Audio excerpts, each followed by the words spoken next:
আর এটার আগা ডোগা লতি কচু মানে কোনো কিছুই বাদ যায় না, সব কিছু খাওয়া যায়।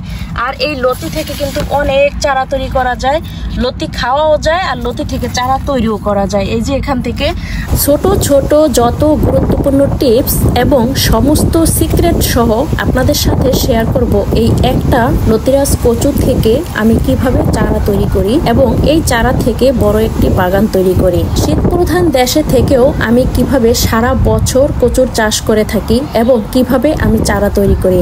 অনেক আপুরাই আমার কাছে জানতে চেয়েছেন আমি কিভাবে চারা তৈরি করি। আশা করি আমার এই একটা ভিডিওর মাধ্যমে আপনারা আপনাদের সমস্ত প্রশ্নের উত্তর পেয়ে যাবেন। তাই ভিডিওটি স্কিপ না করে পুরো ভিডিওটি দেখার অনুরোধ রইল।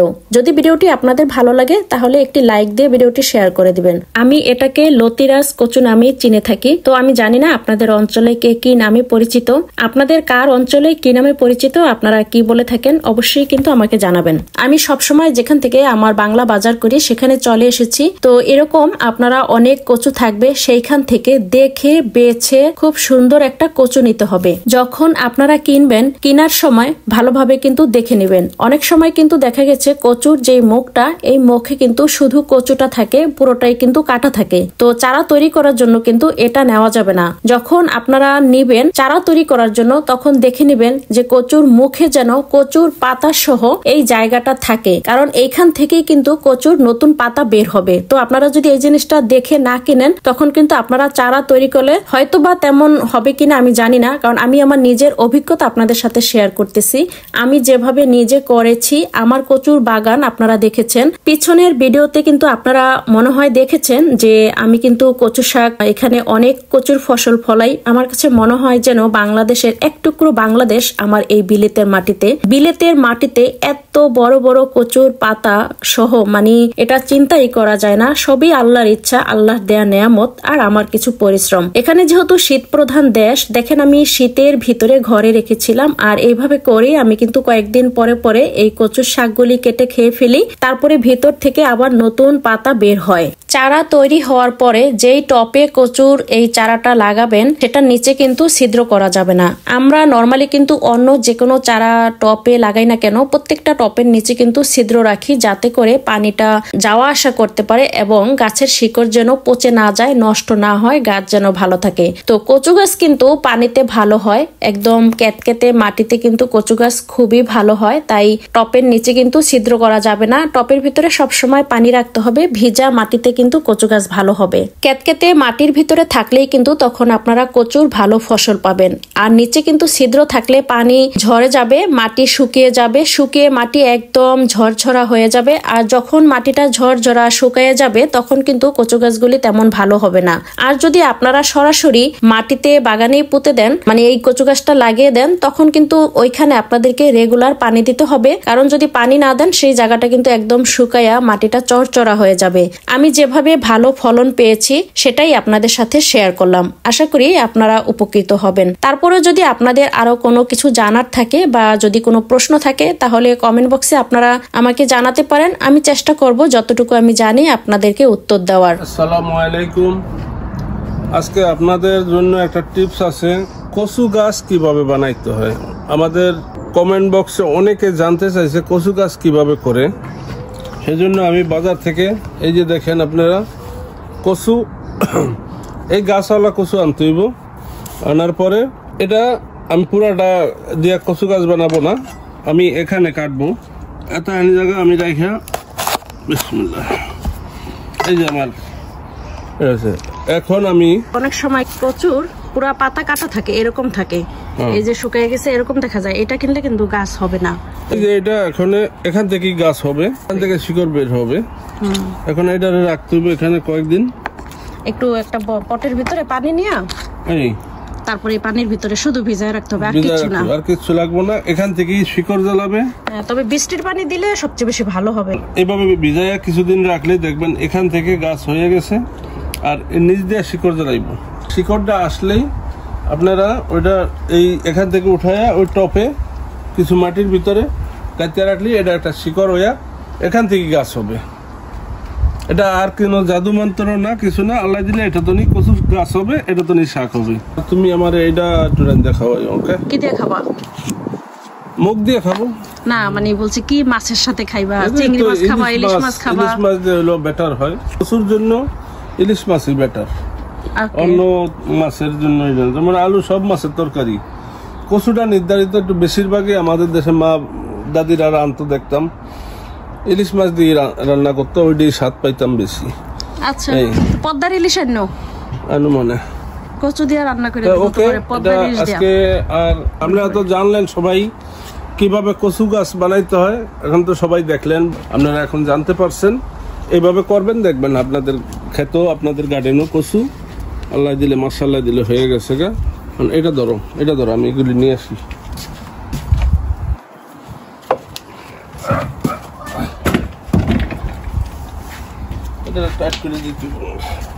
এই যে অল্প একটু পানি, কিন্তু কচুটা আর কি 1 থেকে 1.5 ইঞ্চি পানির ভিতরে যেন ভিজানো থাকে। আর কয়েকদিন পরে পরে পানিটা একটু পরিবর্তন করে দিতে হবে। যেমন 4-5 দিন পরে একটু পানিটা পরিবর্তন করে দিলে তাইলে শিকড়গুলি একদম সাদা থাকবে আর পচার সম্ভাবনাও থাকবে না। আপনারা চাইলে এটাকে একটা প্লাস্টিক দিয়ে কাভার করেও দিতে পারেন, এতে করে আরো তাড়াতাড়ি আর কি শিকড় বের হবে। আর না চাইলে এইভাবে রেখে দিলেই হয়, আর কিছু করতে হয় না। আমি এইভাবেই রেখে দিই, খুব সুন্দর গাছ তৈরি হয়ে যায় এইভাবে রাখলে। 2 সপ্তাহ পরে এই যে আমি এখন এটা নিয়ে আসছি, আমি দেখাচ্ছি পানি থেকে উঠাইয়া এটা কি পরিমাণে শিকড় আসছে আর কিরকম শিকড় আসছে। এই যে একদম প্রথমে এইরকম ছোট ছোট শিকড় বের হয়, এই যে তারপরে আস্তে আস্তে এই যে যখন বড় হয় তখন এইরকম দেখেন অনেক শিকড় বের হয়। আর এখন যেহেতু যে শিকড়গুলি বের হয়ে গেছে কচু গাছ থেকে, এখন মাটিতে দেওয়ার একদমই উপযুক্ত সময়। আর এই যে মুখটা দেখেন, এই যে এখান থেকে এখন কিন্তু কচুর এই যে সেই মাথাটা বের হয়েছে। এই জন্যই আপনাদেরকে বলেছিলাম যে যখন আপনারা কিনবেন তখন এই উল্টা পাশের মতো এইরকম কচু দেখে কিনলে কিন্তু চারা তৈরি করলে হয়তো বা ভালো হবে না, আমি জানি না। তো এই যে এইভাবে করে যখন মুখটা দেখে নিয়েছি আমি, এখন দেখেন কত সুন্দর কচুর মাথা কিন্তু বেরিয়ে গেছে। আর এটা কিন্তু একদমই আলোযুক্ত জায়গায় রাখতে হবে, অন্ধকার জায়গায় রাখা যাবে না, তাহলে কিন্তু এই যে যেই শিকড়গুলি বের হয়েছে এগুলি সব পচে যাবে। আর এই শিকড়গুলি যদি পচে যায় তাহলে কিন্তু এই গাছ আর তৈরি হবে না। এই যে পানিটা আমি দেখা গেছে সপ্তাহে 1 বার করে পরিবর্তন করে দিয়েছি, গাছের 2 সপ্তাহ পরে গাছের এই অবস্থা। তো এখন আমি যেই টপে আর কি গাছ লাগাবো এইরকম এই বালতিটার ভিতরে, নর্মালি কিন্তু আমরা যখন অন্য যে কোনো গাছ এই যে এরকম লাগাই না কেন, সব টপের ভিতরে কিন্তু আমাদের ছিদ্র করা আছে। ওই যে সবগুলি টপের নিচে না ছিদ্র আছে, ছিদ্র না থাকলে গাছ কিন্তু পানি যদি বের না হয় তাহলে শিকড় পচে গিয়ে গাছ নষ্ট হয়ে যায়। কিন্তু কচু চারা তৈরি করার জন্য কিন্তু একদমই উল্টা। এই যে আমি এটার নিচে কোনো ছিদ্র করব না, কারণ কচু গাছে কিন্তু অনেক পানির প্রয়োজন হয়, আর ভেজা কেতকেতে মাটির ভিতরে কিন্তু কচু গাছ ভালো হয়। বালতিটা বাইরে ছিল তাই একটু ময়লা, কিছু মনে করবেন না। তো যাই হোক, এখন আমি ছিদ্র ছাড়াই এটার ভিতরে মাটি দিয়ে দিব। আমি আমার বাগান থেকে মাটি তুলে এনেছি, সামনে আমার বাগান আছে ঘরে, আপনারা সবাই জানেন, সেখান থেকে আমি এই যে মাটি নিয়ে আসছি। এখন এটার ভিতরে ঢেলে দেব।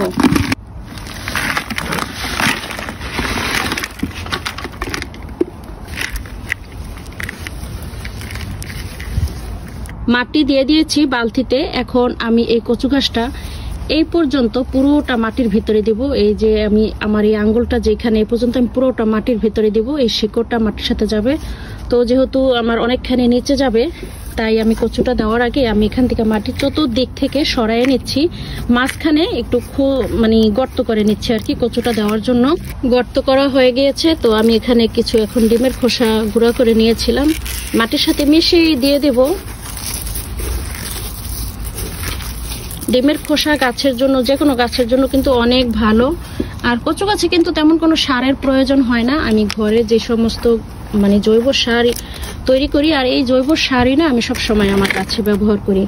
তো এখন আমি চতুর্দিক থেকে মাটি দিয়ে এই পর্যন্ত মাটি দিয়ে এটা ঢেকে দেব। 1 বালতি মাটিতে হয় নাই, তাই আমি আমার সামনের বাগানে চলে আসলাম আর একটু মাটি নেওয়ার জন্য। এখান থেকে গর্ত করে তারপর আমি মাটি নিয়ে নেব। এই পাশটায় মূলা শাক ছিল, মূলা শাক খাওয়া হয়ে গেছে, তো এই পাশটা এখন শুধু খালি আছে। আর বাগানের অন্য সব সাইডে বীজ রোপণ করা হয়ে গেছে। এদিকে লাল শাক উঠে আবারও নতুন করে বীজ রোপণ করা হয়েছে। তো অর্ধেকটা এখন আছে লাল শাক, এই পাশে ডাটা, আর ওই কর্নারে আছে ধনিয়া আর মরিচের বাগান। আর এই পাশে কুমড়া চারা দিয়েছি, এই যে কুমড়া গাছটা ঝাঁকায় উঠে গেছে। তো এই পাশটা যেহেতু খালি, কোনো চারা রোপণ করা হয় নাই, তাই মাটি আমি এখান থেকেই নিতেছি, কারণ বাগানের ওদিক থেকে নেওয়া যাবে না, সব জায়গায় রোপণ করা হয়ে গেছে। আমি আরেক বালতি মাটি এভাবে এখান থেকে উঠিয়ে নেব। আর মাটি লাগবে না, এই মাটিতেই আমার হয়ে যাবে। এখন আমি আরেকটু মাটি দিয়ে দেব। কচু গাছে তেমন কোনো সার দেওয়ার কিন্তু কোনো প্রয়োজন হয় না, শুধু ভেজা মাটিটা হইলেই হয়। আমি নর্মালি যেমন ডিমের খোসা, চায়ের লিগার, এগুলি তো আমি সব সময় শুকায় রাখি, আর এইগুলি গাছে দেখা গেছে আমি দিয়ে দিব। বা ওই যে সবজির পচা যখন ভেজায় অর্গানিক সারটা তৈরি করি।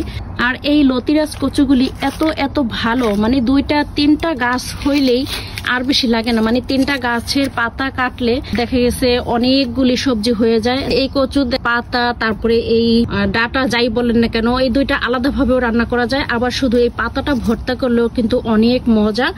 আর এটা তো আলাদা রান্না করলে সেটাও ভাল লাগে, যে যেভাবে খায় আর কি। আমি দোনোভাবেই খাই, সবভাবে যখন যেভাবে মন চায় তখন সেভাবেই রান্না করি। আর এই লতিরাজ কচুর পাতাগুলি না অনেক বড় বড় হয়, বিরাট বিরাট একটা পাতা হয়, তাই এটাতে না আয়ও কিন্তু বেশি। তাই এটার এই একটা ফায়দা যে 2-3টা কচু হইলেই মানে অনেক বেশি শাক হয়ে যায়, কারণ পাতাগুলি এত বড় হয়। তাই আপনারা চাইলে না খুব সহজে এইভাবে করে লতিরাজ কচু ঘরে চাষ করতে পারেন। একদমই সহজভাবে এইভাবে একটা কচু, যেমন নিচেরটা খেয়ে ফেললাম, এতটুকু রাইখা যদি একটা চারা তৈরি করে এটা লাগাই দেই, তাহলে শুধু 1 দিন আর 2 দিন না, সারা বছর এই কচু গাছ আপনাকে সবজি দিবে, ফলন দিবে সারা বছর, 12 মাস জুড়ে। আর যখন এটা 2-3 বছর হয়ে যাবে তখন নিচে কচুটাও কিন্তু খাওয়ার উপযোগী হয়ে যাবে। আর যারা আমার রেগুলার ভিডিও দেখেন তারা কিন্তু আপনারা জানেন যে আমি কিন্তু সারা বছর এখানে কিন্তু প্রচন্ড ঠান্ডা থাকে, যেমন -7-8 কিন্তু হয়ে যায়, এদেশেও কিন্তু বরফও পড়ে।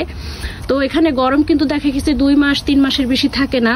তো সিজনটা যখন এত ঠান্ডার সময় আসে তখনও কিন্তু আমার এই ঘরে আমি কচু গাছের টবটা রাখি। আর ঘরেও কিন্তু আমি শীতের সময় কচু শাক কেটে কেটে খাই। 1-2 মাস পরে পরেই আমার পিছনের অনেক ভিডিওতে কিন্তু আছে, আমি ঘরেও কিন্তু শীতের সময় শাক কেটেছি। আর এটা এই জন্যই আমার কাছে ভালো লাগে। মাটি দেওয়া হয়ে গেছে, এটাকে আমি আর ঢাকবো না। এই যে দেখেন কতটুকু পর্যন্ত আমি এই পাতাটা পর্যন্ত, নিচের যে কচুটা ছিল ওই পর্যন্ত আর কি আমি সব মাটিতে দিয়ে দিয়েছি। এখান থেকে এখন নতুন নতুন শাক বের হবে। তো আমি এখন ডিমের চোকলা উপর থেকে আরেকটু দিয়ে দিচ্ছি, নিচেও দিয়েছি, এখন উপরও আরেকটু দিয়ে দিচ্ছি। এটা পচে এটার সাথে একটা সার তৈরি হবে।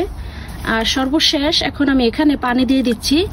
কচু থেকে চারা তৈরি কিভাবে করে এই ভিডিওটা আজকে আপনাদের সাথে শেয়ার করলাম।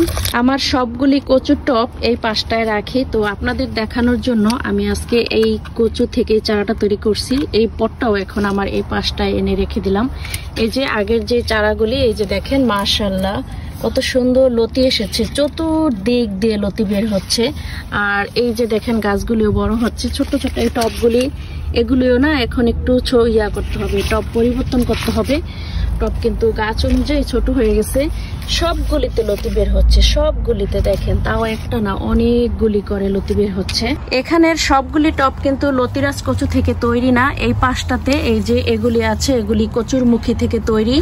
এই ভিডিওটা আমি আপনাদের সাথে কিছুদিন আগে শেয়ার করেছি, এই মুখী কচু থেকে কিভাবে টব ভর্তি এরকম চারা তৈরি করা যায়। সেই ভিডিওটা যদি আপনারা এখনো না দেখে থাকেন তাহলে প্লিজ সেই ভিডিওটা কিন্তু দেখে নিন। কচুর মুখী থেকে ছোট ছোট এই গাছগুলি না মানে বেশি বড় হয় না, ছোট থাকে। আর এগুলি থেকে কিন্তু লতি বের হয় না। আর আমার কাছে লতিরাজ কচুগুলি এই জন্যই ভালো লাগে, প্রত্যেকটাতে অনেকগুলি করে চতুর্দিক থেকে লতি বের হয়। আর এই লতিরাজ কচু গাছের এই ডগাগুলিও অনেক বিশাল বড় বড় হয়। আর এটার আগা, ডগা, লতি, কচু মানে কোনো কিছুই বাদ যায় না, সব কিছু খাওয়া যায়। আর এই লতি থেকে কিন্তু অনেক চারা তৈরি করা যায়, লতি খাওয়াও যায় আর লতি থেকে চারা তৈরিও করা যায়। এই যে এখান থেকে আমি আমার বাগানে এই যে এই বছর এই পাশটা পুরোটা জুড়ে যতগুলি চারা দেখতেছেন সবগুলি আমি কিন্তু এই যে লতি থেকে তৈরি করেছি। 2টা কচু থেকে তৈরি করার পরে লতি থেকে আমি সবগুলি চারা তৈরি করেছি। লতি থেকে চারা তৈরি করেছি, এই যে এই চারাগুলো কিন্তু বড় হয়ে যাচ্ছে। আর প্রত্যেকটা থেকে এই যে লতি বের হচ্ছে, একটা না চতুর্দিক থেকে লতি বের হবে। আর প্রত্যেকটা লতির মাথা থেকে একটা করে চারা তৈরি করা যায়। তো আপনারা যদি লতি থেকে কিভাবে চারা তৈরি করতে হয় এই ভিডিওটা দেখতে চান তাহলে আমাকে কমেন্ট বক্সে জানাবেন, আপনাদের জন্য ওইটার একটা ভিডিও আমি খুব শীঘ্রই নিয়ে আসবো। তো আজকের ভিডিওটা এ পর্যন্তই। আজকের ভিডিওটা আপনাদের কাছে কেমন লাগছে জানাতে কিন্তু ভুলবেন না। ভিডিওটা যদি ভালো লাগে তাহলে প্লিজ একটা লাইক দিয়ে ভিডিওটা শেয়ার করে দিবেন আর আমার সাথেই থাকবেন। দেখা হবে পরবর্তী ভিডিওতে নতুন কিছু নিয়ে। আল্লাহ হাফেজ।